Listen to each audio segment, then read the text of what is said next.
निर्णास Hathaway Shrimad Bhagavatam शास्त्रम कलौ कीरेण भाषितम। सुखदेव जी महाराज इसी मृत्यु के भय को दूर करने के लिए कलौ कलिकाल में यह भागवत महापुराण को अवतरित किए। जब परीक्षित जी महाराज को 7 दिन के अंदर मरना सुनिश्चित हुआ कि 7 दिन के अंदर आपके मृत्यु होना ही होना है, अब अपने सर्वस्व राज्य पाठ को छोड़ करके परीक्षित जी गंगा तट पर आकर के विराजमान हो गए।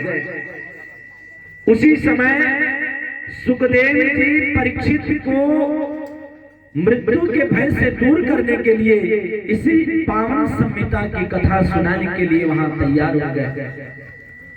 और जैसे ही सुखदेव जी महाराज भागवत की कथा परीक्षित को सुनाने जा रहे थे, देवताओं को पता चल गया कि परीक्षित को मृत्यु का शाप लगा है, श्राप दिया गया है कि 7 दिन के अंदर ही मर जाओगे।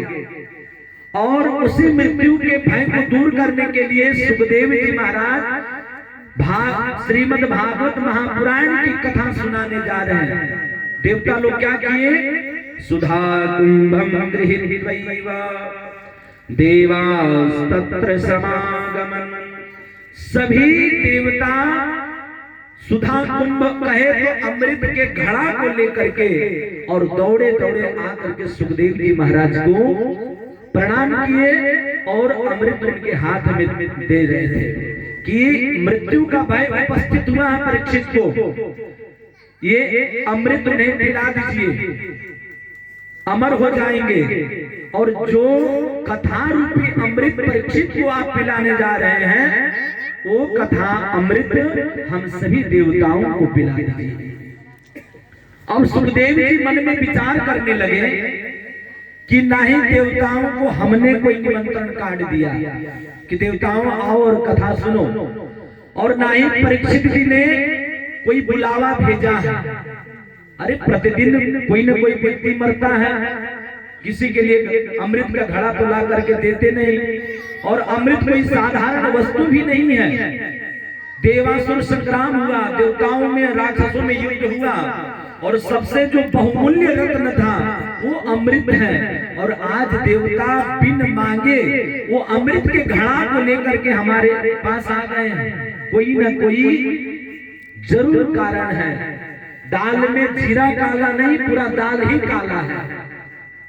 सुखदेव जी कहते हैं कि देवताओं, अगर तुम विनम्रता से दीनहीन होकर के अगर तुम कथा सुनने आते ना, तो मैं तुम्हें जरूर कथा सुनाता।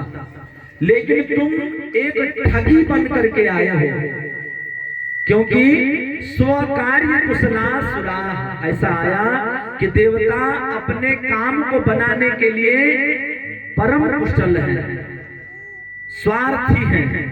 तो आज तुम स्वार्थ भरा ये अमृत के घड़ा लेकर के मेरे पास आए हो और बोल रहे हो कि ये ज्ञान की जो अमृत है वो मुझे पिला दीजिए, और ये जो अमृत है ये परीक्षित को दे दीजिए। मैं जीवन में कभी नहीं दे सकता हूं, तुम ठगी हो। और विनिमय अगर किसी विषय वस्तु का होता है, जब वो दोनों वस्तु बराबर होता है, अदला बदली उसी वस्तु का किया जाता है जब दोनों वस्तु एक ही मूल्य का हो। अगर मेरा 10 रुपए का सामान है और आपका भी 10 रुपए का सामान है, तो अदल बदल लो, कोई बात नहीं। लेकिन सुखदेव जी कह रहे हैं कि ये जो तुम्हारा अमृत का घड़ा है ना, ये कांच का टुकड़ा है, और ये जो मेरा भागवत रूपी जो अमृत मैं परीक्षित को पिलाने जा रहा था, ये मेरा मोती के समान है। क्वा सुधा क्वा कथा लोके क्वा काचह क्वा मणिर महान। मेरे ये जो भागवत रूपी कथा है वह मणि है, और तुम्हारा जो स्वर्ग का अमृत है वो कांच का टुकड़ा है। बोले अगर तुम समानता देखना चाहते दोनों अमृत में, तो ये भी तुम समान रूप से देख लो। तुम्हारा जो अमृत है वो पक्षपाती है। बोले इसलिए कि जो पुण्यात्मा अधिक पुण्य करके स्वर्ग जाता है उसे वो अमृत मिलता है, वो भी पीने नहीं केवल सूंघने मिलता है।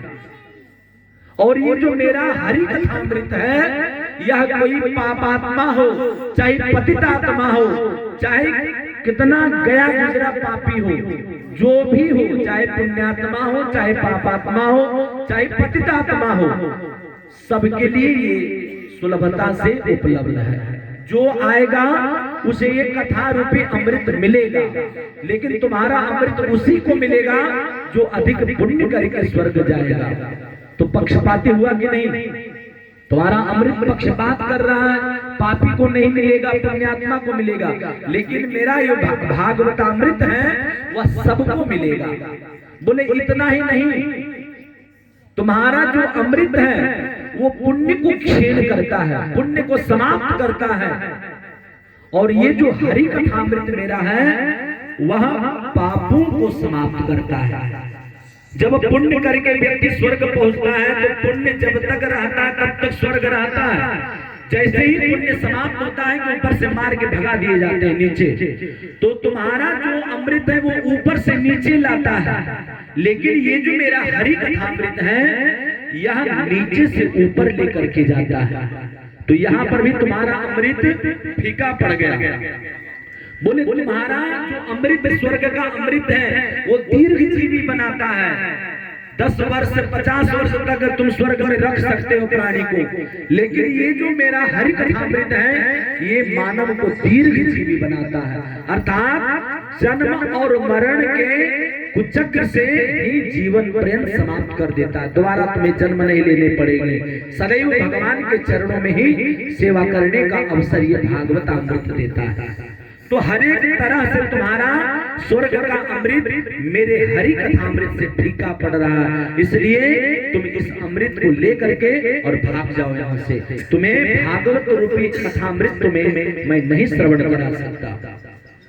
अब सभी देवता अमृत के कलश को लेकर के दौड़े दौड़े पहुंचे ब्रह्मा जी के पास। बोले प्रभु हम देवताओं ने क्या गुनाह किया है, क्या गलती हमने किया जो आज सुखदेव जी महाराज हमें हरि कथामृत से वंचित किए हैं। आज हमें कथा को सुनने के लिए नहीं दिए और इन मानवों को सुनने का अधिकार उन्होंने दिया है, क्या कारण है? ब्रह्मा जी बोले कि सबसे पहले ये देखो कि परीक्षित जी को 7 दिन में क्या होता है, परिणाम क्या निकलता है इस कथा को सुनने से, उसके बाद हम तुमको निर्णय देंगे। और जब 7 दिन परीक्षित जी महाराज इस भागवतामृत की कथा को जब श्रवण किए तो भय से तो दूर हुए ही सदैव मुक्ति को प्राप्त किए, भगवान के चरण को प्राप्त किए। इस प्रकार के आश्चर्यचकित को जब ब्रह्मा जी देखे, राज्ञो मोक्षम तथा वीक्ष्य पुरा धातापि विस्मितः सत्यलोके तुलाम बध्वा तोलयत् साधना निजः। जब इस प्रकार परीक्षित जी को मुक्ति प्राप्त होते देखे ब्रह्मा जी भी आश्चर्यचकित हो गए और तुरंत सत्यलोक में तराजू लेकर के बैठ गए। एक पलड़े पर 17 पुराण और एक पलड़े पर केवल भागवत महापुराण को रखा। भागवत पुराण जैसे कि तैसे ही रखा रह गया और 17 पुराण ऊपर आ गया। तुरंत लघुन्यन्यानि जातानि गौरवेण इदं महत् तदा ऋषिगणाः सर्वे विस्मयं परमं ययुः। तुरंत ब्रह्मा जी ने घोषणा कर दिए कि मेरे भगवत रूपम शास्त्रम भागवतम कलौ।